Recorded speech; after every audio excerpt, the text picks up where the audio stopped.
اعتبار سے آپ نے چشمہ پہنا، چیزیں اسی کلر کی سامنے دکھتی ہے، تو ہرا پہن لیا تو ہرا دکھیں گی، لال پہن لیا تو لال دکھیں گی، ادا پہن لیا تو ادا دکھیں گی، تو نتیجہ یہ ہوگا کہ میری بتائی ہوئی چیزوں کو بھی آپ کسی رنگ سے دیکھیں گے، جبکہ میرے بتانے کا کوئی مقصد نہیں ہے، میں کسی رنگ کے خلاف نہیں ہوں یا میں کسی کے خلاف بات نہیں کر رہا ہوں، لیکن میں وہ بات بتانا چاہ رہا ہوں جو اللہ کی کتاب نے، اس کے رسول صلی اللہ علیہ وسلم کی سنت نے اور صحابہ نے جن چیزوں کو کیا ہے اس کو عمل کر کے بتایا ہے، اور جن چیزوں سے روکا ہے یاد رکھیں میں وہ رکھ رہا ہوں۔ لیکن اب ہم اسپیسیفیکیشن کی طرف جا رہے ہیں، مطلب ہم انفرادیت کی طرف جا رہے ہیں کہ یہ غلط ہے، یہ غلط ہے، میں پوائنٹ آؤٹ کرنے لگوں گا۔ حالانکہ میرے ایک لیکچر میں جس میں شرک کیا ہے اور کا یہ بھی شرک ہے، اس میں نے 25 پوائنٹس رکھے تھے کہ شرک کی جو اقسام ہمارے زمانے میں چلتی ہے، لیکن میں تھوڑا اور ڈیٹیل میں اس کے اندر جا رہا ہوں، میں کچھ چیزوں کو اور وضاحت کی طرف لے جاؤں گا آپ کو، اس لیے کہ مقصد کسی کے خلاف بات کرنا نہیں ہے، مقصد یہ ہے کہ اصل کیا ہے میں آپ کو سمجھاؤں، اس کے بعد جو آپ کو کرنا ہے آپ کی مرضی، اس سے میرا تو کوئی وہ نہیں ہے کہ ویڈیو سے ہاتھ باہر نکلیں گا اور آپ کو پکڑ کے میں عمل کرا دوں گا، یا ایسا بھی نہیں کہ میری ویڈیو سن لی اور آپ پاگل دیوانے ہو کے میرے پیچھے لگ گئے اتنا کہ فیض بھائی نے جو بولے وہی صحیح ہے اور آپ پھر اپنی چیز کو چھوڑ دیں۔ نہیں، ہر آدمی کو اللہ نے عقل دی ہے، شعور دی ہے، سمجھ دیا ہے، چیزوں کو انڈرسٹینڈنگ دیا ہے، آپ خود سمجھ لیجئے۔ تو میں کسی کے خلاف بات نہیں کر رہا ہوں، میرا یہ لیکچر کسی جماعت، کسی طبقے مسلمانوں کے، کسی گروہ، کسی کے خلاف نہیں ہے، لیکن میں وہ بات رکھ رہا ہوں جو اللہ کی کتاب، اس کے رسول صلی اللہ علیہ وسلم کی سنت میں ثابت ہے اور جو ہم کو بتائی گئی۔ کوئی اس کے خلاف ہیلے ڈھونڈے گا، اگر مگر ایسا ویسا کریں گا تو پھر یاد رکھیے مشرکین کے کسی بھی عمل کو آپ غلط ثابت نہیں کر پائیں گے اگر اپنے غلط عمل کو آپ ایسے ویسے دلائل لا کر ثابت کرنے کی کوشش کریں گے۔ تو یہ بات یاد رکھ لیجیے، اگر کوئی کہیں گا فلاں عمل کرنے سے وہ شرک نہیں ہوتا تو پھر وہ مشرکین کے اسی عمل کو شرک نہیں کہہ سکتا پھر۔ اور اللہ رب العزت کے دو اصول کسی معاملے میں نہیں ہو سکتے کہ مسلمان یہ کام کرے تو جائز اور جو مسلمان نہیں وہ یہ کام کرے تو ناجائز، ایسا نہیں ہو سکتا۔ اللہ کا اصول ایک ہی ہے، غلط چیز غلط اور صحیح چیز صحیح ہے۔ ٹھیک، اسی طرح اس لیکچر کے آگے بڑھوں، یہ چیز کی وضاحت میں کر دیتا ہوں، میرا لیکچر کسی نان مسلم کے بھی خلاف نہیں ہے، چونکہ جو میں چیزیں بتاؤں گا اس سے بہت ساری چیزیں ایسی ہوں گی جو ہمارے نان مسلم بھائی بہنیں کرتی ہے، یہ ان کا اپنا بلیف ہے، ان کا عقیدہ ہے، ہم اس کے خلاف بات نہیں کر رہے۔ ہمیں مسلمان کا عقیدہ کیسا ہونا، اس کے حق میں وہ کیسا ہونا چاہیے اس کی بات کر رہے ہیں۔ تو کوئی یہ لے لیں گے ارے ان کے پاس تو کوئی گھڑی کی اہمیت نہیں جبکہ ہمارے پاس تو مہورت کے بغیر کام نہیں ہوتا، ارے ان کے پاس تو بلی کا کچھ وہ نہیں جبکہ بلی کاٹی تو ہمارا مسئلہ ہوتا۔ وہ آپ کا دھرم ہے، وہ آپ کا مذہب ہے، تو آپ جو چیز فالو کرتے ہیں، آپ جس کو صحیح اور غلط مانتے ہیں وہ آپ کی مرضی ہے، میں اس کے اندر کوئی اپنے بات کو نہیں رکھ رہا ہوں۔ لیکن جو مسلم میرے لیکچر کو سن رہے ہیں، میرا لیکچر ان کے لیے تاکہ وہ سمجھے کہ اگر وہ اسلامک مونوتھیزم کو، ونس آف گاڈ کو، توحید کو مانتے ہیں، ایک اللہ کو مانتے ہیں، تو وہ ایشور واد یا وہ پرمیشور واد، وہ اللہ کو ایک ماننے کا کیا طریقہ ہے۔ تو اگر میرے نان مسلم بھائی بہن اس لیکچر کو سنتے ہیں تو وہ اس کو ادر وے نہ لے، ہم آپ کے خلاف آپ کے ریلیجن کی ہم بات بھی نہیں کرے، ہم مسلمانوں کو ایکسپلین کر رہے کہ اگر وہ مسلمان ہیں تو ان کا رائٹ بلیف کیا ہونا چاہیے۔ اس میں ہو سکتا ہے کچھ باتیں کامن ہو کہ آپ کے پاس بھی ہوتا ہو، مسلمانوں میں ہوتا ہو، لیکن میرا مقصد آپ کی باتوں کو ٹھیس پہنچانا نہیں ہے، لیکن صحیح بات کو لوگوں کے سامنے رکھنا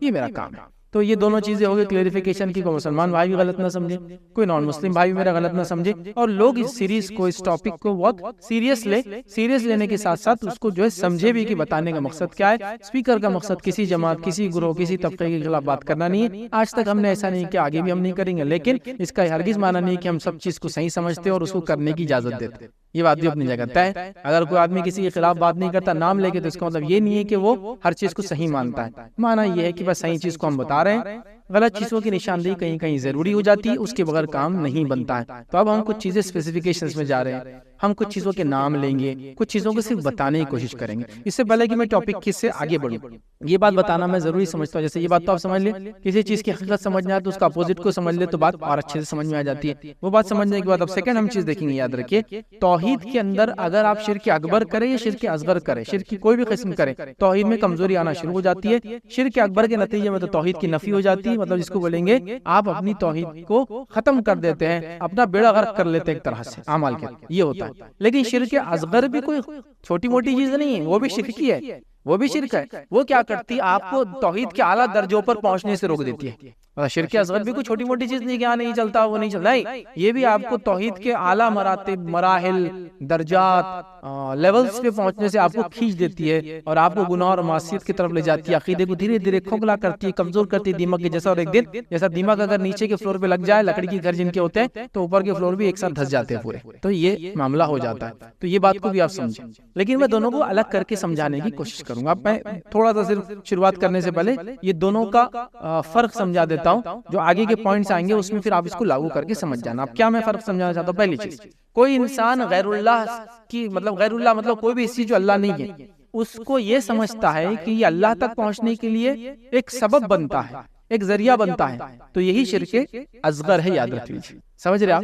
کوئی یہ نہیں سمجھ رہا کہ مثال کے طور پہ کوئی ایک چیز ہے، یہ اگر میں کھا لوں گا تو میرا مسئلہ حل ہو جائے گا، جاب مل جائیں گی مجھے، یا یہ چیز کو میں آج رگڑ لوں گا تو میرا مسئلہ حل ہو جائے گا، اور وہ یہ سمجھتا ہے کہ یہ ذریعہ ہے، جیسے رگڑنے سے اللہ خوش ہو جاتا ہے، یہ کھانے سے اللہ خوش ہوتا ہے تو میرے کو جاب اچھی مل جائیں گی. تو یہ شرک اصغر ہے، یاد رکھیے. اور کوئی یہ سمجھتا نہیں یہ رگڑنا ہی سبب ہے تو یہ شرک اکبر ہو گیا. تو چیز ایک ہی ہے لیکن دونوں کا ڈفرنس سمجھ لیجیے آپ شروع میں. اب بعد میں چیزوں کو بولتے جاؤں گا تو آپ دونوں میں لگا لیں کیا کر رہا ہے آدمی. ایک آدمی نے سمجھ لیجیے پتھر لے کے رگڑ دیا اور اسے سمجھا یہ پتھر رگڑے نا تو وسیلہ بن جاتا، جاب جلدی لگ جاتی. تو یہ بھی غلط ہے، یہ بھی شرک ہے. تو جاب دینا اللہ کا، روزی دینا اللہ کا کام. تو اس نے لیکن شرک کیا، لیکن یہ اصغر کے ابھی کیٹیگری میں آئیں گا، لیکن چھوٹا یہ بھی نہیں ہے، خطرناک تو یہ بھی ہے، لیکن یہ اصغر کے اس میں آیا. لیکن یہی عمل کیا اور سمجھا یہ پتھر ہی سبب ہے، جب میں اس کو رگڑتا ہوں تو یہ کام کر دیتا ہے، تو یہ ہو گیا شرک اکبر. تو چونکہ شرک اصغر اور اکبر کی میں کیٹیگرائزیشن پہلے کر چکا ہوں، دونوں بھیانک ہے. شرک اور میں نے شروع میں یہ بھی رکھا تھا اکثر علماء کا یہ قول ہے کہ شرک تو شرکی و اکبر ہو، اصغر ہو، خفی ہو، جلی ہو، کہیں اس کے اقسام سب شرک ہے بس. تو شرک لیکن اس کے باوجود بھی انہوں نے پھر سمجھانے کے لیے جو سمجھایا تو میں اس کو لے کے چلتا ہوں. اب میں جو باتیں اس کی بات کروں گا، یہ جو عمل لوگ کر رہے ہیں، ایک ہی عمل شرک اکبر بھی ہو سکتا ہے اور اصغر بھی ہو سکتا ہے. اکبر ہو گیا تو پھر تو پورا بیڑا غرق کر دیا آدمی نے اپنا، اس کی عمل ضائع ہو گئے، اس کی توحید کی وہیں نفی ہو جاتی ہے، فنش. سمجھ گیا بات کو؟ اصغر میں ایک چانس رہتا ہے اس کا توبہ کا، اکبر میں بھی توبہ ہی ہے، اصغر میں بھی توبہ ہے، لیکن اکبر پہ موت آنے کے بعد چانس نہیں ہے آپ کو مغفرت کا. اصغر پہ اگر موت آتی تو علماء نے کہا جہنم کی آگ بھگتیں گا اور پھر اس کے چانسز ہے کہ وہ چلا جائیں گا. آپ سمجھ رہے بات کو؟ تو یہ بہت ڈینجر چیز ہے. تو اب جب ہم آگے بڑھیں گے کچھ میں چیزیں کیٹیگرائز کروں گا، پوائنٹ آؤٹ کروں گا، سمجھانے کی کوشش کروں گا، اور میں لینگویج بہت سمپل یوز کر رہا ہوں، اس کو بولیں گے لیمنس اردو یوز کر رہا ہوں، عام زبان اردو میں لوگ سمجھتے ہیں. تو اس میں کوئی اصطلاحات، ٹرمینالوجیز کچھ بھی میں نہیں جا رہا، ایک دم بالکل سرسری طور سے عام بات جو سب لوگ سمجھ سکتے ہیں، میں اس لیول پہ اپنی اردو کو لے جانا چاہ رہا ہوں تاکہ سب لوگ سمجھے. تو اس میں ہم درس و تدریس یا اردو کا اچھا اعلیٰ معیار جو ہے زبان کا استعمال کر سکتے ہیں، لیکن میرے عام بہن بھائی جو ہے عام فہم لوگ جس کو بولتے ہیں عام لوگ، کامنرز اس کو سمجھ نہیں پائیں گے. تو بہت آسان، میں کوئی بھی دیکھیے اب تک اصطلاحات یہ وہ فلاں نہیں رکھ رہا ہوں. ریزن بینگ کہ اس کا معنی یہ ہے، اس کا یہ ہے، یہ ٹرمینالوجی یہ ہے، یہ اصطلاح میں ایسا بولتے، کچھ بھی نہیں رکھا ہوں. تو ویسے آگے بھی ہم چلیں گے، لیکن کہاں جہاں سمجھانے کی ضرورت ہے دو کیٹیگری سمجھ کے اکبر اور اصغر کا تھوڑا بہت مختصر ہے، ابھی اس بھی ڈیپتھ میں ہم نہیں گئے، بٹ سمجھانے کے لیے کہ ایک ہی چیز پہ جس میں وہ صرف وسیلہ سمجھتا ہے، سبب سمجھتا ہے تو وہ شرک ہو گیا، وہ اصغر میں آئیں گا. لیکن اسی کو وہ ذریعہ سمجھتا ہے، وسیلہ، تو وہ اصغر ہو گیا. اور اسی کو سبب سمجھتا ہے کہ اسی سے کام ہوتا ہے تو پھر تو وہ اکبر. جیسا میں نے دیکھا ایک جانور نے میرا راستہ کاٹ لیا تو میں نے کہا یہ بلی نے یا کوئی جانور راستہ کاٹ لیا تو کام نہیں کرنا چاہیے، چونکہ برائی کا سبب بن سکتا ہے، تو شرک اصغر ہو گیا ہی. لیکن میں نے سوچا نہیں یہ خود برائی کا لینے اور دینے والا، تو شرک اکبر ہو گیا. آپ سمجھ گئے؟ تو یہ کیٹیگرائزیشن بہت امپورٹنٹ ہے فیوچر میں ساری باتوں کے لیے، اس چیز کو اب آپ ذہن میں رکھیں. آگے بڑھیں گے. شرک اکبر کرنے سے تو بیڑا غرق ہو گیا، عمل برباد ہو گیا. شرک اصغر کرنے سے اعمال کی کمزوری ہوتے جا رہی ہے، ویک سے ویک ہوتے جا رہے آپ کے عمل اور خراب ہوتے جا رہے. اور یہ بھی ایسا ہے کہ لکڑی کے گھر کو نیچے دیمک لگ گئی تو اوپر بھی کوئی پرسانی حال، جیسا کہ توحید سمجھو نچلا حصہ ہے، فاؤنڈیشن ہے، پھر نماز و زکات حج، توحید گئی تو پھر اوپر کا فاؤنڈیشن نماز وغیرہ بھی سب برباد ہو جاتی ہے. اور شرک اکبر کرنے والا تو پورا بیڑا غرق کر لیا، اس کے کوئی عمل قبول نہیں ہوتے سوائے اس کے کہ دونوں شکلوں میں انسان توبہ کر لے. توبہ کرنے کے بعد تو ہر چیز معاف ہو سکتی ہے، اس میں انشاءاللہ العزیز کوئی مسئلہ نہیں. اور ہمارے رب سے ہم جب بھی توبہ کریں گے اس کو ہم توبہ قبول کرنے والا اور ہم کو معاف کرنے والا ہی پائیں گے، یاد رکھیں. ٹھیک ہے، چلیے آگے بڑھتے ہیں. اب جب میں نے یہ بات آپ کو سمجھا دی تو جو میں چیزیں ایکسپلینیشن کروں گا، ایگزامپلس دوں گا، اس کو بھی تھوڑا آپ سمجھ لیں. کچھ چیزیں اور کچھ اشیاء ایسی جس کو اللہ تعالیٰ نے تاثیر دی ہے، ان میں وہ تاثیر اللہ کی طرف سے دی گئی ہے، اور اس تاثیر کو سبب سمجھنے میں کوئی حرج نہیں. جس کو میں نے اس سے پہلے لیکچر میں سمجھایا تھا، سبب سے اونچا کسی چیز کو مانگنا اور سبب کے اندر، تو تحت سبب کے اندر وتھ ریزننگ اللہ نے خود اس میں وہ تاثیر دی ہے، اس سے ایکسپیکٹ کرنا جائز ہے. لیکن اباؤٹ دیٹ وہ جائز نہیں، اس سے اوپر فوق الاسباب چیزوں کو ایکسپیکٹ کرنا کہ آدمی یہاں سے 3000 کلومیٹر دور بیٹھا، میں یہاں سے آواز لگا رہا ہوں فلاں بچا لے، تو یہ سبب سے اونچا کر دیا اس نے. یہ کام صرف اللہ کا سننا، کہیں سے بھی کسی کو بھی یاد رکھے اور کبھی بھی سمجھ رہی. اور کتنے بھی لوگوں کے ساتھ پکارے سب کو سن سکتا ہے. ٹھیک ہے، تو سبب. تو اب اللہ نے اگر کسی چیز میں کوئی تاثیر دی، جیسے پانی میں تاثیر دی کہ چیزوں کو ٹھنڈا کرتا ہے اور خود ٹھنڈا رہتا ہے، تو یہ اللہ کی دی ہوئی تاثیر ہے. اس سے یہ امید کرنا کہ پانی ٹھنڈا کرے گا کوئی غلطی نہیں. پتھر رگڑ کے اگر پتھر میں تاثیر ہے تو اللہ نے اگر تاثیر دی ہے تو ہم اس کا انکار نہیں کرتے. میں اپنے لیکچر میں آگے جانے سے پہلے اس کی وضاحت کر دے رہا ہوں. تو اگر ایک پتھر میں تاثیر اللہ نے دی ہے کہ وہ والکینو سے نکلا، وہ ایک ایسے مادے کا بنا ہے زمین کے، جو مادے میں اللہ نے تاثیر دی ہے جو مادہ ریڈیشن کو دور کرتا ہے، تو بہرحال اللہ تعالیٰ نے اگر کسی چیز میں کوئی تاثیر دیا ہے اس تاثیر کے بنا پر ہم اس سے کوئی امید رکھے، یہ بالکل جائز ہے۔ پانی میں ٹھنڈک کی تاثیر، آگ میں گرم کرنے کی تاثیر، ہوا میں چیزوں کو اڑانے کی تاثیر، یہ اللہ تعالیٰ کی طرف سے جڑی بوٹیوں کے اندر کچھ شفا کی اور کچھ جڑی بوٹیوں بیماری کی، سانپ کے اندر کاٹنے کی تاثیر، بچھو کے اندر زہر ہوتا ہے اس سے فلاں ہوتا ہے، ٹھیک ہے، تو یہ تاثیر ہے۔ بچھو کے زہر کو نکال کے ایک بہت ڈائلیوٹ فارم میں اگر دے تو بچھو کے زہر کا علاج بھی اس سے ہوتا ہے، سانپ کے زہر کا علاج سانپ کے زہر سے کیا جاتا ہے نا، تو یہ اللہ کی دی ہوئی تاثیرات ہے۔ یہ تاثیر میں سے اگر کوئی تاثیر کسی چیز میں پائی جاتی ہے تو وہ تاثیر چونکہ اللہ کی دی ہوئی سبب کے تحت ہے، اس سے امید رکھنے میں انشاءاللہ اس کو نہیں، لیکن اس سے بھی امید ایسی نہیں ہوں گی جیسی امیدیں اللہ سے لگائی جاتی ہے، وہ اتنی لیول میں ہوں گی جو جیسا کہ انسان کو اللہ نے صلاحیت دی، ڈاکٹر بن گیا، ڈاکٹر بن کے لوگوں کا علاج کرتا تھا، امید کریں گے اس نے انشاءاللہ اس پیشنٹ کو بچانے کی کوشش کرے گا، اس کے بعد بھی پیشنٹ مر گیا تو ہم کہیں گے اللہ تعالیٰ کی طرف سے یہ آیا تھا، اللہ تعالیٰ کی طرف چلا گیا، ڈاکٹر صاحب آپ کا کوئی قصور نہیں، آپ نے تمام کوششیں کی، ہم یہ نہیں بولیں گے تو بچا سکتا تھا تو نے بچایا کیسا نہیں، اس نے اپنے سبب کے تحت بڑی کوششیں کی، علاج کیا، بٹ اس کے بعد بھی اللہ نے موت لکھی تھی اور وہ چیز ہو گئی۔ سمجھ گیا آپ بات کو؟ تو ہم اس کے خلاف نہیں ہیں، اس کے قائل ہیں کہ اللہ نے جن چیزوں میں تاثیرات دی ہے وہ تاثیر سے یہ چیز ہو سکتی ہے، لیکن اب کوئی بولے کہ بھائی ہمارے شخص میں تاثیر دے دی ہے، جو بولے وہ چیز صحیح ہو جا رہی، ایسی تاثیرات انبیاء میں نہیں دی اللہ نے، تو بھائی وہ شخص میں کہاں سے؟ یہاں میں کلیئر کر دے رہا ہوں، یہ چیزیں ثابت شدہ ہونا چاہیے، کوئی بول رہا نہیں بھائی ہمارے فلاں کے اندر ایسی تاثیر ہے کہ ان کی خبر پہ جا کے لوٹے تو فلاں کام ہو جاتا، نہیں ہوتا۔ اگر ایسا ہوتا تو صحابہ کی خبروں کے اوپر پتہ نہیں کتنے فائدے ہم اٹھا چکے ہوتے آج تک۔ یہ تو اولیاء اللہ میں، نیک لوگوں میں، ان سے بڑا کس کا مقام ہے؟ اور مزید فضا کے اطراف تو کتنے انبیاء کی خبریں، نہ جانے کتنے انہونی چیزیں وہاں ہو جانا چاہیے تھا آج تک۔ اگر کوئی بول رہا کہ ایک فلاں خبر پہ زندہ یا مردہ انسان کے پاس لے جانے سے، آستانہ درگاہ پہ لے جانے سے، آستانہ درگاہ بولے تو یہ فارسی کے الفاظ یاد رکھیے، آستانہ مطلب کسی کے نام میں یادگاہ، درگاہ مطلب کسی کے بارگاہ کے اندر جانا، سامنے حاضر ہونا، اس سینس میں ہے۔ اور آپ بولے فائدہ ہو رہا تو ہم یہ کہیں گے کہ اس سے افضل شخصیات دنیا میں آ کر گئی ہے، ان سے یہ فائدے ہونا چاہیے تھے، پھر تو یہ چیزیں نہیں، یہ سبب نہیں۔ تو اگر کوئی کہتا ہے کہ فلاں انسان میں اگر یہ تاثیر ہے تو ہم ان سے افضل انسانوں کو جانتے دنیا میں، اگر ان میں وہ نہیں تھی تو ان میں نہیں ہو سکتی۔ اگر کوئی کہے نہیں فلاں انسان جو زندہ تھے اب مر گئے لیکن مرنے کے بعد ان میں یہ تاثیر ہے، تو ہم کہیں گے اس سے افضل انسان میں وہ تاثیر ہے کیا؟ نہیں ہے، تو پھر ان میں بھی نہیں ہو سکتی۔ تو سبب کے تحت ایک الگ چیز ہے، لیکن اس کو اوپر میں اتنا ایکسپلینیشن اس لیے دے رہا ہوں کہ چونکہ ہم اس کو لیکچر جیسا نہیں لے رہے، درس ہمارا یہ درس ایک لانگ ٹرم ہم ایکسپلینیشن دے رہے ہیں، اس لیے میں آپ لوگوں کو اتنا سمجھا رہا ہوں تاکہ فیوچر میں آپ چیزوں کو سمجھنے میں آپ کو آسانی ہو اور ہر چیز کو آپ بھی شرک اور کفر میں نہ لے جائے، کیونکہ ہم کو بھی سمجھنا ہے، انڈرسٹینڈنگ ڈیولپ کرنا پڑے گی، ورنہ ہر چیز کو ہم شرک شرک شرک کہتے جائے تو لوگ بھی بولیں گے بھائی ان کے پاس تو کوئی چیز ہے، ہر چیز شرک ہی ہے، ٹھیک ہے، لیکن ہم چیزوں کو مانتے ہیں، ہم سمجھتے ہیں، ہم ریشنل بھی ہے ساتھ میں، مطلب عقل کا بھی ہم تقاضا سمجھتے ہیں، اس کو بھی وہ کرتے ہیں۔ تو بہرحال اس چیز کو سمجھو تو جس کی اصل اللہ نے اس میں وہ تاثیر دی ہے، اور اگر وہ تاثیر سے فائدہ ہوتا ہے، نقصان ہوتا ہے، جیسا سانپ کاٹیں گا تو آپ مر سکتے ہو اس سے، یہ اللہ تعالیٰ کی طرف سے ہے نا۔ لیکن کوئی ایسا کسی بھی چیز کو بولے اس کو ہاتھ لگائے تو مر جاتے، اس کو ہاتھ لگائے تو بچے پیدا ہو جاتے، اس کو ہاتھ لگائے تو فلاں ہوتا ہے، اس کو ہاتھ لگائے تو روٹی مل جاتی، اس کو ہاتھ لگائے تو رزق میں برکت ہو جاتی، اس میں اگر وہ تاثیر نہیں ہے تو یہ نہیں ہو سکتا۔ کسی شخصیت کے پاس بیٹھے تو یہ ہو جاتا، اگر ایسی تاثیر ہوتی تو نعوذ باللہ نبی اکرم صلی اللہ علیہ وسلم کے احترام کتنے صحابہ رہ گئے، کتنی غربت کی زندگی گزارے، اور خالی بیٹھنے سے تاثیر ہو جاتی اور رزق میں بڑھوتری ہو جاتی، اولادیں مل جاتی، تو کوئی صحابہ بے اولاد اور کوئی صحابی غریب نہیں ہوتا، ایسا نہیں ہوتا ہے۔ تو ہم کو چیزوں کو موازنہ بھی کرنا، اگر کوئی ایسا دعویٰ کرے تو اس زمانے میں ایسا ہوا کیا، اور باقی چیزوں میں جس کو اللہ نے دے رکھی ہے، دوائیں، ہوا، طوفان، پانی میں جو صلاحیت ہے وہ اپنی جگہ ہے، اس چیز کو ہم سمجھے۔ شرک اصغر شرک اکبر کا وقت بھی آپ نے ہم سمجھ لیا۔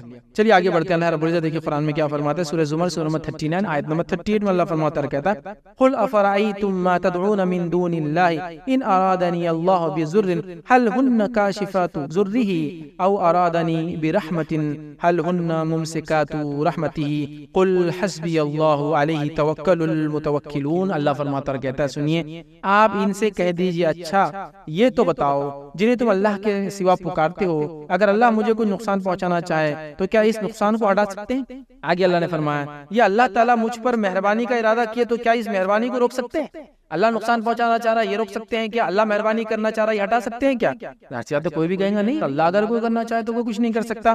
آپ کہہ دیں کہ اللہ مجھے کافی ہے، توکل کرنے والوں کو اسی پر توکل کرنا چاہیے۔ تو کوئی خیر کوئی نہیں پہنچا سکتا اگر اللہ پہنچانا نہیں چاہے، تو کوئی شر کوئی نہیں پہنچا سکتا اگر اللہ نہ پہنچانا چاہے۔ تو یہ رول کو آپ یاد رکھ لیجئے۔ نبی اکرم صلی اللہ علیہ وسلم نے یہی بات چھوٹے عبداللہ بن عباس رضی اللہ عنہ کو سمجھائی تھی، اے میرے پیارے بچے، دنیا بھی اگر تیرے خلاف کھڑی ہو جائے تو کچھ نقصان نہیں پہنچا سکتی سوائے اس کے جو اللہ چاہے، اور پوری دنیا بھی چاہے تجھے خیر پہنچانا چاہے تو نہیں پہنچا سکتی سوائے جو اللہ چاہے۔ یہ بات کو آپ یہ رول کو یاد رکھ لیجیے۔ تو اگر آپ سمجھ رہے کوئی تاگا دھاگا پتھر سیپی کوڑی کنکر موتی پتھر لیمبو بھلاواں چاول کیا کیا ہے آپ اس میں سب ڈال دیجیے، اگر کچھ بھی آپ کو فائدہ پہنچا سکتے ہیں، اللہ اگر نہ چاہے تو کچھ بھی نہیں۔ ہاں ان کی نیچرل تاثیر ہے، چاول کھائے تو پیڑ بھرتا، اچھی بات ہے کھاؤ، لیکن چاول لٹکائے تو اس سے پھولا چیز ہوتی، یہ ثابت نہیں ہے. بھائی نیمبو ڈالو تو سٹرک ایسڈ رہتا، وٹامن سی بہت رہتا، پیو خوب اس کو نچوڑ رگڑ رگڑ کھاؤ، کوئی بستا نہیں، اچار بناؤ چاٹو، ہے نا. لیکن آپ اسی کو لے کے لٹکا دیں گے اور سمجھیں گے اس سے تاثیر، یہ نہیں ہے اس کے اندر، یہ نہیں ہے اس میں. پلیز اس کو نہیں کر سکتے آپ، میری بات کو سمجھیے. آپ اللہ نے دیا ہے اس میں تو ہم مانیں گے. نہیں ہے تو مرچی کھائے تو تیز لگتا، صحیح بات ہے. کچھ لوگ ایسے لڑکوں کو تیز نہیں لگتا، ٹھیک ہے، یہ الگ بات. لیکن مرچی میں تاثیر ہے تیزی کی، ہو کیا ختم. لیکن آپ بولیں گے نہیں، تیزی کے ساتھ ساتھ یہ کیا کرتی ہے، آپ کی مصائب کو دور کر دیتی ہے، پریشانیوں کو دور کر دیتی ہے، بلاؤں کو ٹال دیتی ہے. بھائی یہ نہیں ہے اس کے اندر. اگر ہوتی تو مرچی کھیت والے پہ کبھی بلائیں نہیں آتی تھی، کوئی مصیبت میں پھنستا نہیں تھا بیچارہ. آپ سمجھ رہے؟ لیکن ایسا نہیں ہوا ریئل فیکٹ. تو فیکٹس پہ ہم بات کریں گے. صرف ازمپشن سوچ ہے میری نہیں ہوتا، ٹھیک. تو اللہ اگر چاہے تو یہ ہوگا کوئی چیز، اللہ نہ چاہے تو نہیں ہوگا. یہ بات آپ یاد رکھیے. اسی طرح جو ہے اللہ رب العزت نے دیکھیے ایک لفظ جو استعمال کیا، اللہ فرماتا ہے ما تدعونا، جن چیزوں کو یہ اللہ کے علاوہ پکارتے ہیں. پکارنے کے اندر سوال بھی شامل ہے. سوال کرتے کہ مجھے یہ دے دو، مجھے یہ کر دو، سوال بھی شامل ہے. پکارنے کے اندر یاد رکھیے عبادت بھی شامل ہے. یہ پکارنا عبادت میں ہے، کیونکہ اسی کو پکارا جاتا ہے جو کچھ دینے کی طاقت رکھتا، تو عبادت میں ہے. تو یہاں یہ پکارنا جو ہے بطور سوال ہے، مطلب یہ ہوا کہ بطور عبادت ہے. اے اللہ مجھے یہ دے دے، یہ اللہ سے سوال ہے اور یہ عبادت ہے، مانگنا دعا ہے. میں اگر کسی غیر اللہ کو بول رہا فلاں مجھے دے دے، تو یہ سوال ہے اور ساتھ میں عبادت ہے. یہ تفصیلات ہم دیکھ لیے پچھلے اس کے اندر کہ یہاں تدعون کے اندر جو ہے تعبدون کا لفظ، مطلب تعبدون کا نا عبادت کا معنی شامل ہے اس کے اندر، پکارنے کے اندر، ٹھیک ہے. تو یہاں جو ہے یہ سب یاد رکھیے شرک ہے. یاد رکھیے اس چیز کو ہم کو سمجھنا ہے. تو کسی کو بھی پکارنا غیر اللہ یاد رکھیے شرک ہے. اب ہم دیکھتے لوگ مصیبت میں مختلف چیزوں میں مختلف لوگوں کو پکارتے، کوئی زندہ انسانوں کو پکارتے، کوئی مردہ کو پکارتے، کوئی انسانوں کو پکارتے، کوئی جنوں کو پکارتے، کوئی فرشتوں کو پکارتے، یاد رکھیے، ٹھیک ہے. اور کوئی کسی اور کو بے جان چیز کو پکارتے، کوئی پتھر کو، چھاڑ کو، پہاڑ کو پکارتے، اور کوئی مختلف چیزوں کو مختلف مشکلات کے اندر پکارتے ہیں. یہاں تک کہ میں نے تو کچھ بہرحال باتیں سنی لوگوں سے کہ یہاں یہ پکارے تو یہ ہوتا، وہاں پکارے تو، جبکہ اس کی کوئی حقیقت نہیں یاد رکھی. یہاں تک کہ لوگ مٹی کے اور پتھر کی یا لکڑی کی بنی ہوئی چیزوں سے بھی چیز مانگتے ہیں، اور یہ تمام کی تمام یاد رکھیے شرک اکبر میں چلی جاتی ہے. چونکہ مصیبت میں جب کسی کو آواز دی جاتی ہے، یاد رکھیے وہ عبادت بھی ہے اور اس سے مدد بھی مانگی جا رہی ہے، اور یہ شرک اکبر ہے، اصغر میں نہیں. وسیلہ تلاش کرنے کو پکارنا ایک الگ چیز ہے، لیکن یہ تو سیدھا شرک ہے، یاد رکھیے، اور شرک اکبر ہے، یاد رکھیے. اور یہ قسمیں ہمارے پاس بہت رائج ہے نہیں ہے. یہ پتھر پہنے تو یہ فائدہ ہوتا، یہ موتی سے یہ فائدہ ہوتا، منکے سے یہ فائدہ، سی پی سے یہ فائدہ، کوڑی سے یہ فائدہ ہوتا، فلاں. اگر اللہ نے قدرت ان میں تاثیر دی کہ ایک سی پی کو پیسنے سے اس کے اندر سے کیلشیم اتنا نکلتا، وہ کیلشیم کھانے سے آپ کو طاقت ملتی، تو یہ جائز ہے. یہ چونکہ سبب ہے، اللہ نے اس کو بنایا. لیکن آپ بولے نہیں خالی ایسا رگڑتے رہو، سی پی سے کام ہو جا رہا، سی پی کا مالا ڈال لیا تو کانٹ نکل گیا، گاڑی کے سامنے سی پی لگائے تو فلاں ہو گیا، انڈا رکھ دیے تو تقدیر کھل گئی اور جان بچ گئی، ٹیکا لگا لیے تو شیطان دور بھاگ گیا، نیمبو لٹکا لیے تو خیر برکتیں وہ آ گئی، تجارتیں پھولنے اور پھلنے لگی، فلاں چیز کر لیا تو بچوں میں اضافہ ہونا شروع ہو گیا، فلاں چیز کر لیا تو بچے بیچارے پریشان ہو گئے، یہ چیز کر لیا تو سکون لگ رہا پتھر سے، وہ چیز کھا لیا تو اچھا لگ رہا. یہ نہیں ہوتا. اگر اس میں سبب نہیں ہے تو یا تو یہ شرک اصغر کے درجے میں جائیں گے، آپ اس کو وسیلہ سمجھیں گے، یا شرک اکبر کے درجے میں جائیں گے، آپ سمجھیں گے یہی چیز ہے بلاؤں کو ٹالتی، یہی چیز مصیبت کو ہٹاتی، یہی چیز خیر کو لاتی، یہی چیز برکت دیتی ہے، اور یہ اللہ کی ذات کے علاوہ کسی میں نہیں آتا. اچھا کسی چیز کو اگر اللہ نے بولا ہے سبب بنا، وسیلہ بناؤ، تو بنا سکتے آپ. نیکی کو وسیلہ بنا کے اللہ سے دعا کرنا، یہ تو خود اللہ نے بتایا.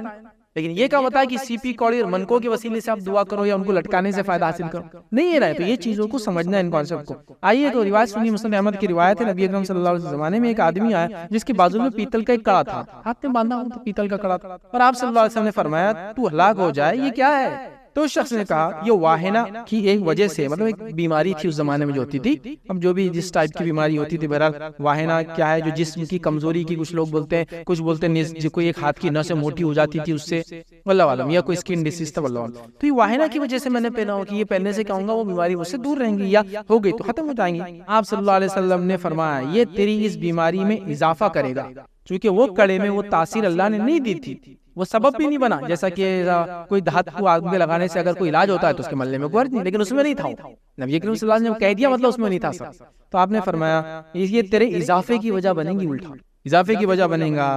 پھینک دے اس کو، پھینک دے اس کو. اگر تو اس حال میں مرا، اگر تو اس حال میں مرا کہ یہ تجھ پر ہوگا، اور وہ تجھ پہ کڑا تھا اور تو مر گیا اس حال میں کہ تیرے آنکھ پہ کڑا تھا، تو کبھی کامیاب نہیں ہوگا، تو کامیاب نہیں ہوگا پھر کبھی. پھینک دے اس کو. مطلب وہ پیتل کا کڑا اس بیماری کے لیے شفا کا ذریعہ بھی نہیں تھا. جو اللہ نے چیزوں میں تاثیر رکھی نا، وہ تاثیر اس میں نہیں تھی. تو تاثیر نہیں ہے اور پھر بھی لگا کے رکھا تھا اس نے آنکھ پہ، اس لیے نبی اکرم صلی اللہ علیہ وسلم نے اس کو اتار کا حرام قرار دیا. آج ہی اور 5 دھات کا چھلا، اگر 5 دھات کے چھلے کے فائدے ہے تو انکار نہیں. چونکہ میں جانتا ہوں کچھ دھاتوں کے چھلوں کو لے کے آپ اگر خالی انگلیوں پہ اوپر نیچے کرے تو اس کے بینیفٹس ہوتے ہیں، رگوں کے اندر خون میں دوران میں کچھ فائدہ ہوتا ہے، وہ ثابت ریکی ہے اور کیا کیا الگ الگ ایکوا پنکچر ہے، ایکوا پریشر ہے، وہ سب اسی پہ تو چلتے ہیں۔ تو جو سبب اللہ نے جو تاثیر دیا ہم اس میں انکار نہیں کرتے، ٹھیک۔ لیکن آپ بولے 5 دھات کا چھلا خالی پہن لیے، وہاں ملتا در کے اوپر، وہاں سے پہن کے آ گئے تو مسئلہ ہوتا ہے، یہ تو نہیں ہے، پھر یہ نہیں، پھر یہ اسی میں آ گیا اتار دے، ورنہ اللہ تے کو اس بیماری میں ڈال دیں گا اور تو مر گیا اگر اسی آنکھ پہ آنکھ رہنے میں، تو کبھی کامیاب نہیں ہوگا۔ یہ کس نے بتایا؟ نبی اکرم صلی اللہ علیہ وسلم نے ایک دھات کا کڑا جو آدمی نے واہنہ جسم کی ایک بیماری کے لیے پہنا تھا، اس میں چونکہ اس کی ذات میں کوئی شفا نہیں تھی، وہ ذریعہ نہیں تھی اس کی شفا کی، اللہ نے اس میں رکھی تھی، آپ نے اتارنے لگا دیا۔ تو کوئی چیز آپ اگر پہنتے ہیں، کوئی کڑا دھاگا جس سے واقع میں وہ کڑا اور دھاگا علاج کے طور پہ پہنا جا رہا ہے کہ پریشر ڈیولپ کرتا، جس سے نسوں میں فلاں ہوتا، یا باندھنے سے یہاں کم خون آتا جس کی وجہ سے ابھی مار ہے تو خون نہیں نکلے گا، سمجھ میں آتا، یہ تو اللہ نے اس میں دی صلاحیت تو کر رہا ہے، لیکن آپ اس سے ہٹ کر نہیں خالی لگا لو اس کو، سارے مصیبتیں دور۔ اب یہ کیسا ہوتا؟ خالی ایک تاغا باندھنے سے مصیبتیں کیسے دور ہوتی ہے، سمجھ میں نہیں آ رہا مجھے، ٹھیک ہے؟ تو اس بات کو سمجھنے کی ضرورت ہے۔ اب آئیے اس کے علاوہ دوسری چیز ہم جو دیکھتے ہیں تو یہاں ناکام رہا وہ انسان، اسی طرح نبی اکرم صلی اللہ علیہ وسلم نے فرمایا کہ اس سے تیری بیماری میں اضافہ ہو جائے گا، مطلب یہ بیماری میں اضافہ بھی کریں گا یہ کڑا، مطلب جس کام کے لیے پہنا وہ کام کے بدلے دوسرا کام ہوگا، اور آخرت میں نجات سے بھی تجھے یہ دور کر دیں گا۔ یہ دوسرا ایک واقعہ سنتے ہیں، مسند احمد کی روایت ہے، اور یہ جو ہے عقبہ بن عامر رضی اللہ عنہ فرماتے اور کہتے ہیں کہ آپ صلی اللہ علیہ وسلم نے فرمایا جو تمیمہ لٹکائے اللہ تعالیٰ اس کی مراد پوری نہ کرے، جو تمیمہ لٹکائے اللہ اس کی مراد پوری نہ کرے، اور جو سفید من کے لٹکاتا ہے اللہ تعالیٰ اس کو سکون نہ دے۔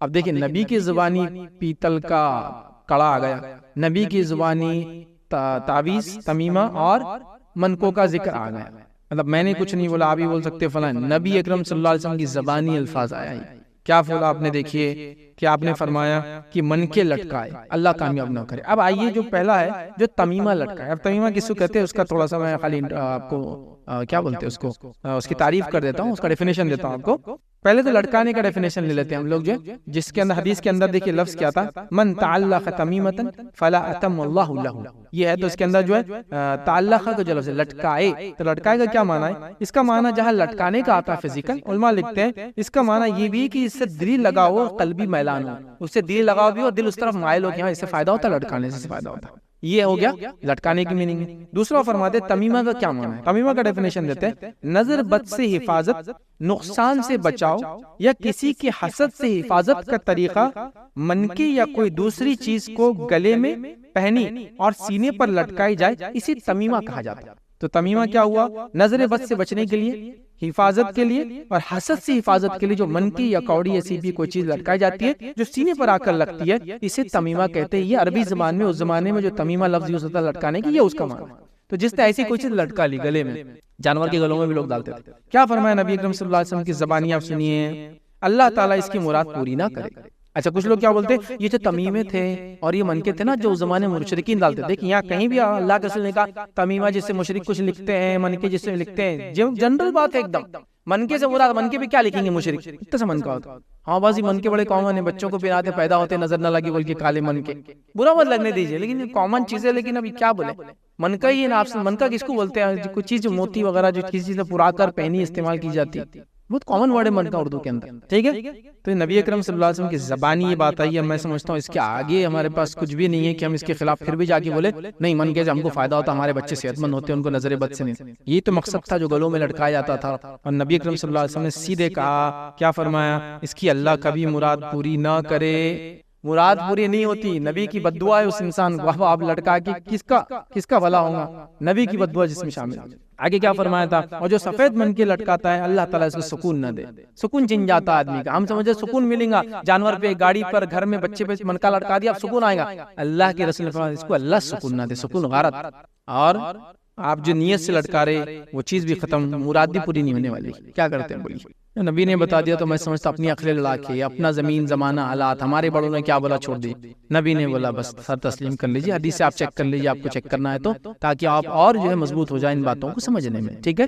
چلیے آگے بڑھتے ہیں۔ آگے بڑھنے کے بعد اور اگر کچھ کوئی لوگ آپ کو بہکانے کی کوشش کرے، یہ بتائے کہ نہیں اس کا معنی تمیمہ کا یہ ہے اور اللہ کا معنی فلاں ہے، تو آپ کیا کیجیے عربی ڈکشنری کو ریفر کیجیے، انشاءاللہ عزیز آپ کو یہ ساری باتیں مل جائیں گی، پھر آپ کو کسی کو پوچھنے کی ضرورت نہیں، چونکہ عربوں میں اس زمانے میں یہ چیزیں مشہور تھی، رائج تھی، ڈکشنریوں میں وہ چیز آج محفوظ ہے، آپ دیکھیں سمجھ لیں اور اس پر عمل کریں۔ چلیے آگے بڑھتے ہیں۔ نبی اکرم صلی اللہ علیہ وسلم نے دیکھی اور ایک جگہ کیا فرمایا، اور سنیے اس کو غور سے سنیے اس روایت کو بھی. آپ سے فرماتے وَمَنْ تَعَلَّقَ وَدْعَةً فَلَا وَدَعَ اللَّهُ لَهُ. نبی اکرم صلی اللہ علیہ وسلم فرماتے ہیں اور جس نے سیپ گلے میں لٹکائی، سیپ اس زمانے میں لوگ سیپیاں لٹکاتے تھے خیر آنے کے لیے، سیپ گلے میں لٹکائی، سیپ بولے تو کوڑی سیپی ہوتے تھے، سیپی اور اس کے الگ الگ ٹائپس لمبے ہوتے ہیں، شنگ جیسے ہوتے ہیں، وہ سب اس میں شامل ہیں. جو سیپ گلے میں لٹکائے اللہ تعالیٰ اسے کبھی آرام اور سکون نہ دے. وہ سکون کے لٹکائے تھے اللہ کے رسول نے، اس کو اللہ تعالیٰ کبھی آرام اور سکون نہ دے جو سیپ لٹکائے. یہ بات بالکل واضح. اور ودع جو ہے جو لفظ یہاں آ رہا ہے اس میں وہ ہے کہ سیپی یا منکو کی ایک قسم ہے جسے لوگ گلے میں پہن کر سینے پر رکھتے ہیں یا پھر نظر بد سے بچنے کے لیے بازو پر باندھتے ہیں. یہ ہے وہ سیپی.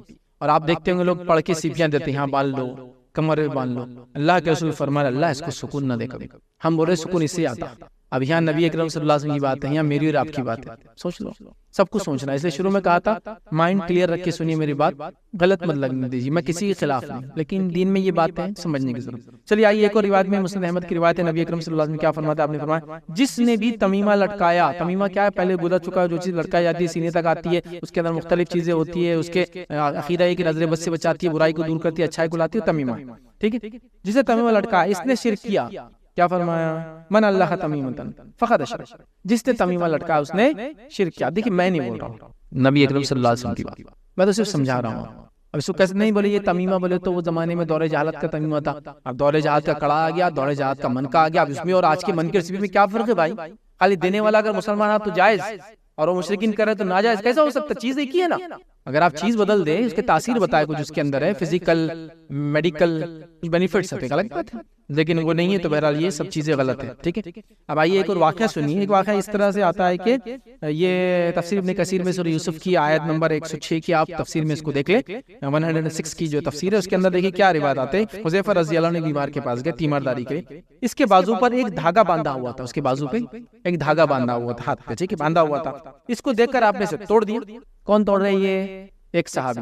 کس کا توڑ رہے ہیں؟ ایک مسلمان جس نے غلط عقیدے کی بیسس پر، نا علمی کے بیسس پر، جہالت کے بیسس پر یہ باندھ لیا. یہ پوچھا کہ تاگا قرآنی ہے، مولوی صاحب نے دیے یا کسی اور نے دی؟ کچھ نہیں پوچھا، انہوں نے اس کو توڑ دیا. پھر سورہ یوسف کی آیت پڑھی وَمَا يُؤْمِنُ أَكْثَرُهُم بِاللَّهِ إِلَّا وَهُم مُشْرِكُونَ.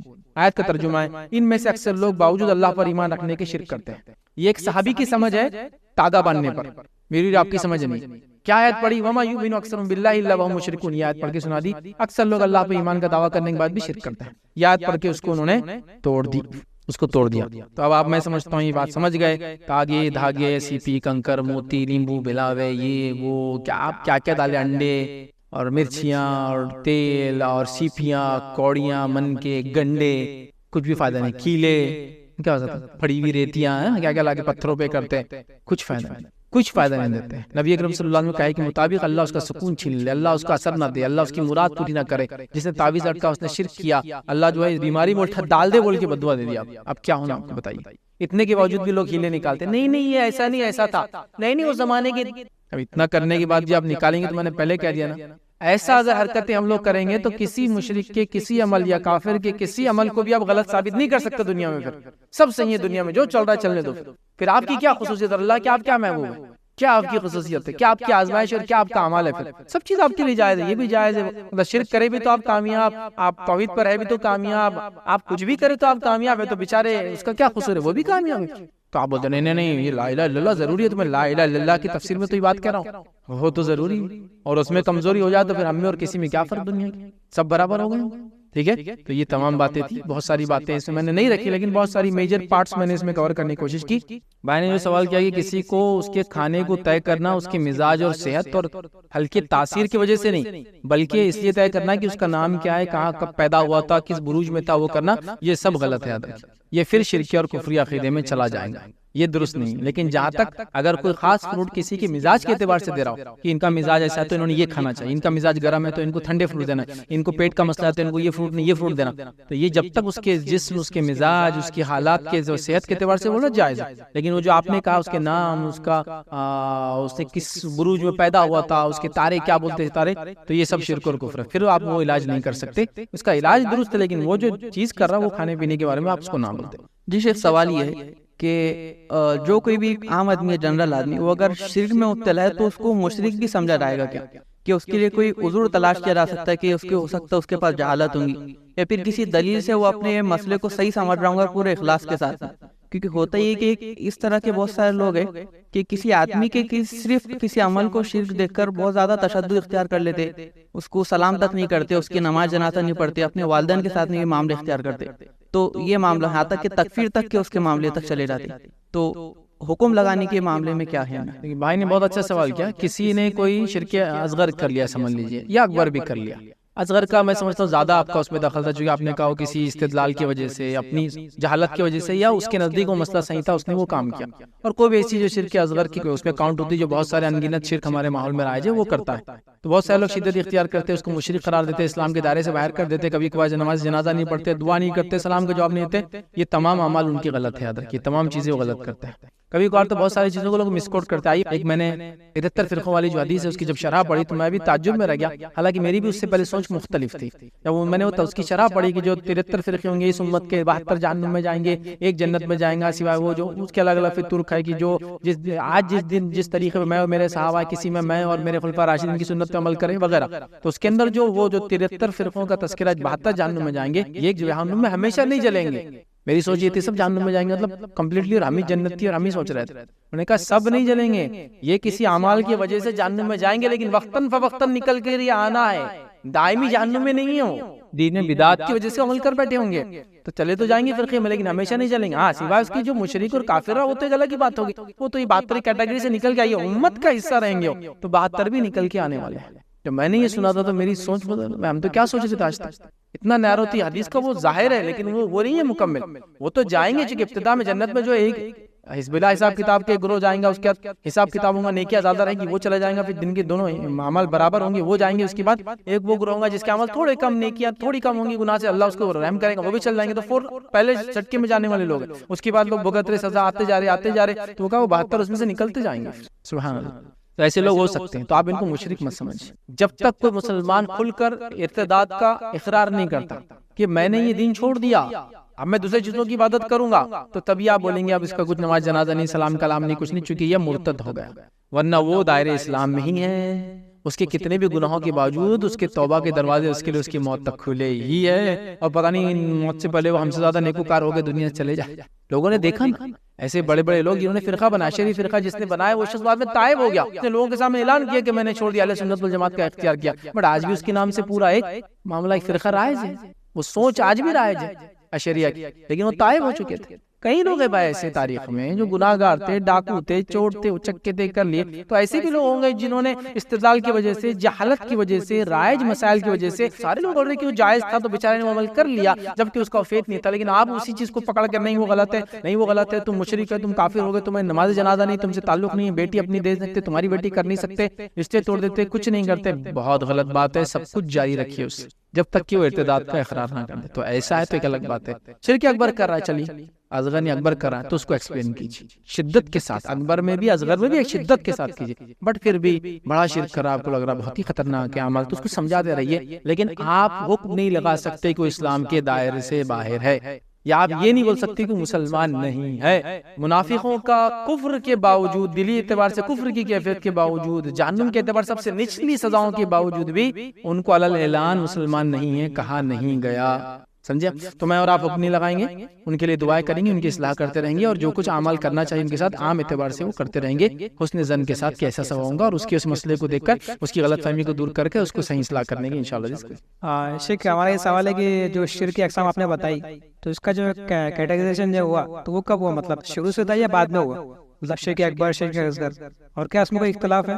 دیکھیے شرک کا کیٹیگرائزیشن, توحید کی کیٹیگرائزیشن, دین کو سمجھنے کے لیے مختلف اصطلاحات نبی اکرم صلی اللہ علیہ وسلم زمانے میں کوئی بھی موجود نہیں تھی. یہ بات کے دور میں لوگوں کو سمجھانے کے لیے, اکیڈمکلی ایک سلیبس بنانے کے لیے, چیزوں کو واضح کرنے کے لیے ساری چیزیں بعد میں بنی. اب کوئی اس پہ بحث کرنے لگ جائے, نہیں بھائی پہلے زمانے میں نہیں تھا تو ہم مانیں گے نہیں, تو پھر تو بہت مشکل ہے. دین کو آپ سسٹمیٹکلی سمجھ ہی نہیں سکتے, چونکہ پہلے زمانے کے لوگوں کی سوچ, نبی سے ان کی قربت کی وجہ سے ان کا نالج لیول ٹو ہائی تھا, تو ان کو اتنے کیٹیگرائزیشن کر کے سمجھانے کی نیڈ تھی, ضرورت ہی نہیں تھی.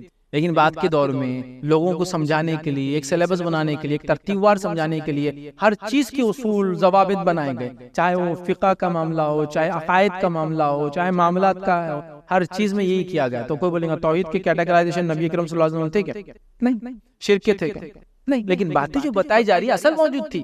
باتیں جو بتائی جا رہی ہے اسے سمجھ میں آ رہا تھا کہ یہ اس کیٹیگری میں آئیں گا، اس کیٹیگری میں آئیں گا. خود شرک اصغر کی تو کیٹیگرائزیشن آ گئی نا. حدیث میں لفظ ہے مجھے تم سے سب سے زیادہ ڈر اس عمل سے جو سب سے خطرناک ہے وہ شرک اصغر ہے. وہ کیا ہے؟ تو ریا. تو یہاں تو خود اصغر کا ذکر آ گیا. لیکن بہت ساری چیزیں نہیں ہیں حدیث کے اندر، خفی، جلی، یہ وہ بہت ساری چیزیں فقہ کی آپ لیں گے، کئی اصطلاحات. حدیث کی کتنی اصطلاحات ہیں سنت کو سمجھنے کی. کوئی بھی نبی اکرم صلی اللہ علیہ وسلم موجود نہیں تھے. یہ سب بعد میں محدثین نے بلکہ صحابہ کے بعد کے دور میں بننا شروع ہوئی یہ سب چیزیں. سمجھ رہے آپ؟ حدیث کو جانچنا، پڑتالنا، پرکھنا ایسا نہیں. پہلے تو میں جو خبر آتی سن لیتے تھے. تو پہلے لوگ بھی تو اتنے سچے تھے، جھوٹا ایک آدھ ہوتا تھا مان لی جاتی تھی. بعد میں جھوٹے اتنے آگے کہ اب اس کو ویریفیکیشن کے بغیر حدیث کو لیا نہیں جا سکتا. سمجھا بات؟ تو لہٰذا تب تو بہت ساری چیزیں نہیں تھی. یہ بعد میں کیٹیگرائزیشن کی گئی. کسی کو اختلاف ہو سکتا ہے، کسی کو کہ یہ نام یہ نہیں، یہ ہونا چاہیے. ہمارے مسلک ہمارے مدرسے میں یہ نہیں پڑھایا جاتا ہے، یا کسی دور میں ایسا. وہ ایک الگ چیز ہے. ایسا معجزہ ہے، بینہ ہے. معجزہ لفظ قرآن میں نہیں ہے نا، معجزہ نہیں. بینہ ہے، آیت کا لفظ آیا ہے، نشانی، آیت ایسا آیا ہے. لیکن ہم کیا بولتے ہیں اس کو؟ معجزہ. معجزہ کیا ہے؟ امام احمد بن حنبل نے پہلی بار یہ لفظ استعمال کیا تھا، معجزہ. مطلب انسانی عاجز ہے ایسا کچھ کرنے سے. اب تو کامن یوز ہوتا عربی میں بھی اور اردو میں. معجزہ ہے، معجزہ ہے، میراکل. قرآن نے آیت کا لفظ یوز کیا اس کے لیے، بینہ کا لفظ یوز کیا واضح. لیکن معجزہ نہیں ہے کہیں قرآن. سمجھ رہا بات کو؟ تو ایسی بہت ساری چیزیں اصطلاحات بنائی گئی لوگوں کو سمجھانے کے لیے. اور اس کو اگر آپ نہیں مانیں گے تو پھر بہت ساری چیزوں کا بیسس چلا جاتا آپ کے پاس سے. آپ کیسے چیزوں کو سمجھیں گے؟ اور اس زمانے میں لوگوں نے کیسے سمجھا؟ وہ اتنے ہائیلی ایجوکیٹڈ تھے اور ان کے زمانے میں وہی اتر رہی تھی، ان کو سب معلوم تھا یہ سب چیزیں. بعد کے لوگوں کو سمجھنے کے لیے، کیٹیگرائزیشن کرنے کے لیے، نالج کو سیف گارڈ کرنے کے لیے، ایکسپلینیشن کے لیے، بعد میں سمجھانے کے لیے، اکیڈمیکلی ایوری ایئر میں پڑھانے کے لیے سب چیزیں کی گئی. تو اس اعتبار سے اس زمانے میں تو بالکل ایسا نہیں تھا کچھ. ٹھیک، بالی مرد نہیں پہنتے، نت نہیں پہنتے، لیکن گلے میں پہننا یہ کامن رہا بہت زمانے میں. مطلب لوگ پہنتے تھے، آج کل نہیں ہے، لیکن یہ کامن تھا مردوں کا بھی گلے میں پہننا. لیکن وہ الگ ہوتا ہے عورتوں کے مالے وغیرہ سے. تو یہ کبھی بھی شرک میں نہیں آئیں گے جب تک کہ اس کے پیچھے کوئی عقیدہ نہ ہو. یہ آتا ہے خوبصورت دکھنے کے لیے لوگ پہنتے ہیں، خوشنما دکھنے کے لیے لوگ پہنتے ہیں، یا اپنے عیب ڈھانکنے کے لوگ پہنتے ہیں. یہ اور اس کے بعد وہ نہیں ہے. تو اس کے اندر لاکٹس پہننا، مالے پہننا جیسے عورتیں پہنتی ہے، فینسی ڈیزائن کی چیزیں پہننا، اس کے پیچھے کوئی بدعقیدگی نہیں ہے، بس جنرل خوبصورتی کے لیے. اور سونا چاندی وغیرہ کو اللہ نے متاثر دی کہ لوگ اسے اٹریکٹ ہوتے ہیں، خوبصورت دکھتا ہے، مالیت بھی رکھتا ہے. اس میں انشاءاللہ جس کو ہے انشاءاللہ. لیکن اس کے پیچھے اگر کوئی عقیدہ جڑ جائے کہ یہ پہننے سے ایسا ہوتا، پیر کے دن پیلا پہننا، منگل کے دن لال پہننا، ہفتے کے دن سفید پہننا، تو پھر پرابلم ہے. آپ سمجھ رہے؟ جب تک کوئی نیت نہیں ہے، جنرل پہنا جا رہا ہے تو یہ غلط. دوسرا جو مالے تاگے دھاگے جو پہنے جا رہے ہیں اس کو یہ بھی دیکھیں، کئی کوئی مشرک کسی عقیدے سے وہ مالے تاگے دھاگے تو نہیں پہنتا ہے، ورنہ پھر وہ بھی پہننا آپ کے لیے منع. انشاءاللہ یہ بعد میں آنے والا، اس لیے میں نے اس کو بھی نہیں لیا. وہ بھی آپ کو چیک کرنا پڑے گا. جیسے مثال کے طور پہ ایک پیلا دھاگا ہے ہمارے علاقے میں، وہ مشرک لوگ پہنتے ہیں عقیدت سے اور کسی کے نام پر ہوتا ہے، مطلب کسی بھی چیز کے نام پر. تو پھر وہ دھاگا ہم بغیر کسی بری نیت کے، اچھی نیت کے ساتھ بھی نہیں پہن سکتے. جیسا ایک سوال ہوا تھا کہ لوگ بالوں کی چوٹیاں ڈالنا کیسا ہے. علماء کا یہ قول ہے بال بڑھانا اور چھوٹے رکھنا دونوں بھی میں کوئی ثواب تو ہے نہیں، مطلب کوئی ایسا ثواب کا نہیں. نبی اکرم صلی اللہ علیہ وسلم نے ایک مرتبہ جب مکی میں آپ آئے تو آپ کی سر کے بال اتنے بڑے تھے کہ آپ نے چوٹی کے 4 حصے کیے تھے. مطلب چوٹی ڈالی تھی 4 بریڈز، کیا بولیں گے اس کو، چوٹی کے جو ڈالتے ویسا آپ نے ڈالا تھا. مطلب چوٹی کے بالوں کے حصے بناتے نا 4 کر کے، جب ڈالیں گے تو کیسی چوٹی آئیں گی. تو آپ صلی اللہ علیہ وسلم ویسا ڈالا تھا روایت کے اندر الفاظ. لیکن یہ کوئی سنت نہیں کہ آپ چوٹیاں ڈال کے گھومیں اور اس کے 4 حصے بنائیں، اس میں کوئی اجر نہیں ہے. شیخ صالح العثیمین رحمہ اللہ کا کہ ایسا کرنا علاقے کے اعتبار سے بھی وہ ہوگا. اگر کسی علاقے میں اچھے انسان سا کرتے ہیں تو انہوں نے کہا کرا جا سکتا. لیکن کسی علاقے میں اگر فاحش، بیکار قسم کے لچے لفنگے برے لوگ اگر یہ کام کرتے چوٹی ڈال کے، تو پھر وہاں کسی بھی اچھے انسان نے چوٹی نہیں ڈالنا چاہیے بالوں کی. یہ آج کل ارطغرل چل رہا تھا تو بہت لوگ چوٹیاں ڈالنا شروع کی، تب وہ مسئلہ ہے. تب میں نے پورا مسئلہ اور فتاوی دیکھا. تو یہاں تو ہمارے سماج میں بڑے بال اچھے لوگ تو نہیں کرتے، علماء نے تو بالکل چھوڑ دیا. تو لہٰذا وہ کیٹیگری میں اب کاؤنٹ نہیں کیا جائے گا. تو لہٰذا پھر یہ کہا جائے گا چوٹی نہیں ڈالنا چاہیے مرد نے. تو یہ سماج کے اعتبار سے بھی ہوتا ہے. سمجھ رہا بات کو؟ لہٰذا اگر وہ کسی عقائد کی وجہ سے نہیں ہے، ویسے چیزوں کو کوئی عقیدے کی وجہ سے لوگ نہیں پہنتے، جنرل چیزیں تو انشاءاللہ پہننے میں کوئی. شیخ کوئی شخص ہے اس کی نیت خالص مطلب اللہ کو ایک ماننا ہے، لیکن اس نے کہیں جانے انجانے میں اس کو یاد بھی نہیں اور اس نے شریک کر لیا اللہ کے ساتھ کسی کو، تو اس کا کیا حشر ہوگا؟ اور کوئی ایک ایسا شخص ہے جس سے مجبوراً کہلوایا گیا کسی کو شریک کرنے، تو وہ کیا کرے؟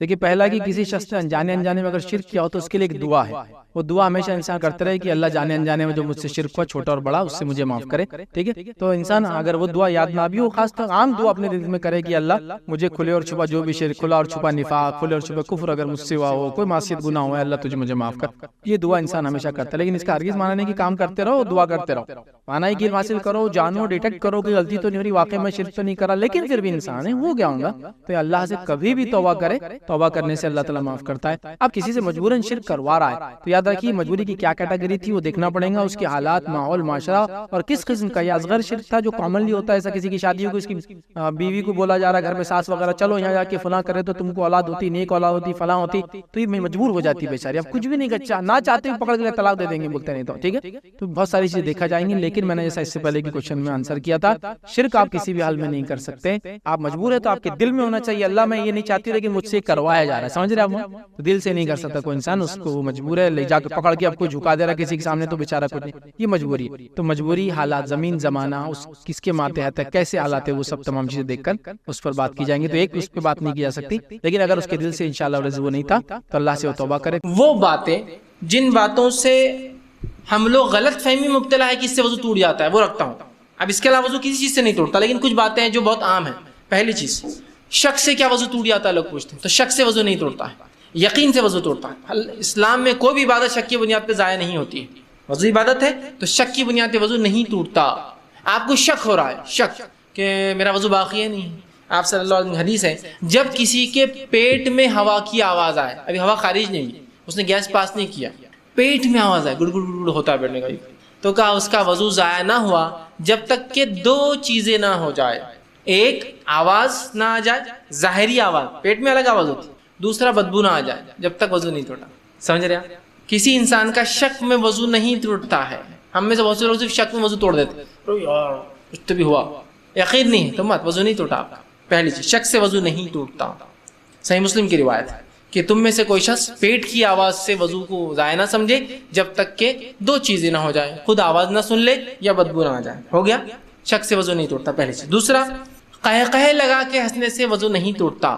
جیسے کہ ایک روایت آتی ہے کہ نبی اکرم صلی اللہ علیہ وسلم کو نماز پڑھ رہے تھے، ایک صحابی جن کی آنکھ میں تکلیف تھی وہ آنکھ کو ملتے ہوئے مسجد میں داخل لگے، صف کے سامنے سے ایک گڑھے میں گر گئے، ان کے گرتے کچھ صحابہ نے ہنسنا شروع کر دیا نماز میں، تو آپ نے کہا جس نے ہنسا وہ دہرائے، یہ روایت ضعیف ہے، یہ روایت صحیح نہیں ہے، یہ روایت جس نے قہقہے لگائے وضو کرے اور دوبارہ نماز دہرائے۔ ہاں، قہقہے لگانے سے نماز ٹوٹ جاتی ہے، وضو نہیں ٹوٹتا، کیونکہ نماز میں کوئی بھی عمل نماز سے ہٹ کر ہونے سے نماز ٹوٹ جاتی ہے، وضو نہیں ٹوٹتا۔ وضو الگ مسئلہ ہے، نماز الگ مسئلہ ہے، ٹھیک؟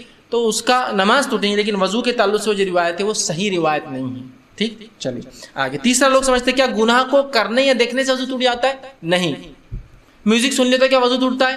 نہیں۔ کسی نے میوزک سنا، آپ سننے نہیں، آپ جا رہے ہیں، میں یہ نہیں بول رہا مسلمان سنتا ہے، جا رہے ہیں، سنا نہیں ٹوٹتا ہے۔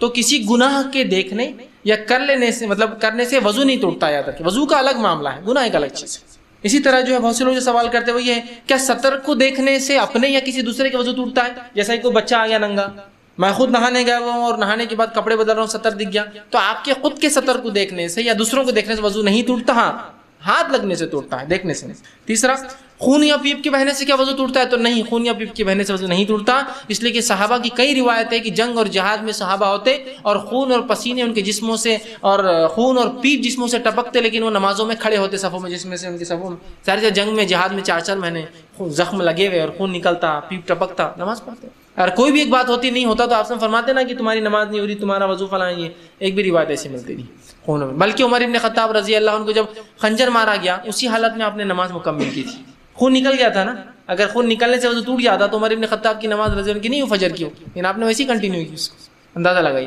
ٹھیک ہے؟ اسی طرح ٹخنوں کے نیچے یا کپڑے لٹکانے سے وضو ٹوٹتا ہے، ٹخنوں سے نیچے کپڑے لٹکانا ایک گناہ ہے، سنگین گناہ ہے، گناہ کبیرہ ہے، لیکن اس سے وضو کا تعلق نہیں یاد رکھیں۔ وہ روایت جو آتی ہے جس نے اپنے نیزار کو ٹخنوں سے نیچے لٹکا اس کا وضو نہیں، وہ روایت ضعیف ہے، یاد رکھیں۔ علامہ ناصر الالبانی نے پہلے اس کو انشاءاللہ حسن کہا تھا، لیکن بعد میں اپنی تصنیف میں انہوں نے اس کو ضعیف کہا، تو لہٰذا ٹخنوں سے نیچے کپڑے لٹکنا گناہ ہے، لیکن اس سے وضو کا تعلق نہیں ہے۔ اسی طرح منہ بھر کر خے کرنے سے کیا وضو ٹوٹتا ہے؟ تو نہیں، منہ بھر کر تھوڑی خے یا خے کرنے سے وضو نہیں ٹوٹتا، یاد رکھیں، ٹھیک؟ اسی طرح کیا عورت کو چھونے سے وضو ٹوٹتا ہے؟ تو نہیں، عورت کو چھونے سے وضو نہیں ٹوٹتا ہے، یاد رکھیں۔ کہ اگر خالی کوئی ٹچ کر لے چنے وضو نہیں ٹوٹتا، اس لیے کہ نبی اکرم صلی اللہ علیہ وسلم کی طرف سے ایک صحیح روایت ثابت ہے، بلکہ دو، کہ آپ صلی اللہ علیہ وسلم وضو کی حالت میں تھے، گھر سے جا رہے تھے، اور گھر سے جاتے جاتے اپنی ایک بیوی کو آپ نے بوسہ لیا وضو کی حالت میں، سمجھ رہا، آپ نے بوسہ لیا جاتے جاتے وضو سے۔ اس سے پتہ چلا، بہرحال معاملہ وضو کا اس میں، لیکن اس سے پتہ چلا کہ اگر شوہر اپنے گھر سے جا رہا ہے اور بیوی ہے تو اس کو فیئر ویل کے لیے وہ جو ہے اس کو بوسہ لے سکتا ہے۔ ہم کو انگریز سکھا رہے الگ بات ہے، لیکن ہماری شریعت نے ہم کو محبت کا طریقہ بھی سکھایا کہ اپنے بیویوں سے کیسی، بچوں سے کیسی محبت کی جاتی ہے نا۔ یہ بڑی اہم چیز ہے۔ انشاءاللہ میں ایک عنوان تیار کر رہا ہوں آداب الزفاف پر، بہرحال عنوان بہت سے لوگوں کا اچنبھا لیں گے، لیکن انشاءاللہ میں اس کو پریپیئر کر رہا ہوں کہ ایٹیکیٹس آف سیکس ان اسلام، کہ اسلام میں مباشرت کے کیا آداب ہیں۔ یہ بڑی اہم چیز ہے یاد رکھیے، اس نے اہم موضوع کو ہم نے مکمل ترک کر دیا، جس کی وجہ سے پتہ نہیں کیا کیا نقصان اس امت اٹھا رہی ہے۔ نبی اکرم صلی اللہ علیہ وسلم کا یہ معمول یاد رکھیے، یہ معاملات سے آپ کو اندازہ نہیں ہوگا کہ بہت سے لوگ پریشان تھے، یار میری بیوی جو ہے میرے کو تنگ کر کے رکھ دی، بس وقت دو بولتی ہے۔ یاد رکھیے عورتیں ہم سے وقت نہیں چاہتی ہے، عورتیں ہم سے ہمارا تھوڑا سا اچھا وقت چاہتی ہے بس۔ اور نبی اکرم صلی اللہ علیہ وسلم کے تعلق سے ایک روایت آتی ہے کہ آپ صلی اللہ علیہ وسلم اپنے بیوی کے پاس داخل ہوتے رات میں تو اس کو اتنی دیر بوسہ لیتے، آپ کو شاید بے حیائی لگیں گی لیکن یہ حقیقت ہے، یاد رکھیں ان چیزوں کو سمجھنا ہوگا۔ یہ نبی نمونہ تھا ہمارے لیے کہ اتنی دیر بوسہ لیتے کہ روایت میں آتا ہے کہ آپ کی اہلیہ بس کے الفاظ ادا کرتی، فنش، سمجھ رہے آپ بات کو؟ مطلب ایسی محبت کا اظہار کرتے کہ عورت اپنی طرف سے کہتی بس مجھے محبت کا اظہار ہو گیا، دس از انف، میرے لیے فنش، بس کے الفاظ آتے ہیں، اندازہ یہ ہے طریقہ۔ تو عورتیں ہم سے وقت نہیں چاہتی، ہمارا اچھا وقت چاہتی ہے، تھوڑا وقت لیکن اچھا وقت دیجیے۔ تو آج کے اس دور میں ہوتا ہے کہ ہم لوگوں کو لگتا ہے یہ تو غیر اسلامی ہے، انگریز ہم کو سکھا رہے کہ جاتے وقت یہ کرنا وہ کرنا۔ یہاں نبی اکرم صلی اللہ علیہ وسلم گھر سے نکلتے کبھی تو اپنی بیوی کو بوسہ لیتے۔ تو اس سے پتہ چلا اگر عورت کو چھونے سے وضو، میں نے روایت اس لیے آپ کے سامنے رکھی کہ عورت کو چھونے سے وضو نہیں ٹوٹتا ہے، اس لیے کہ رسول اللہ بوسہ لیتے نا، بوسہ لینے میں ظاہر سے تو چھونا شامل ہوتا ہے، بہرحال وضو نہیں ٹوٹتا، اس سے جو غلط فہمی ہے وہ دور کرنے کے لیے۔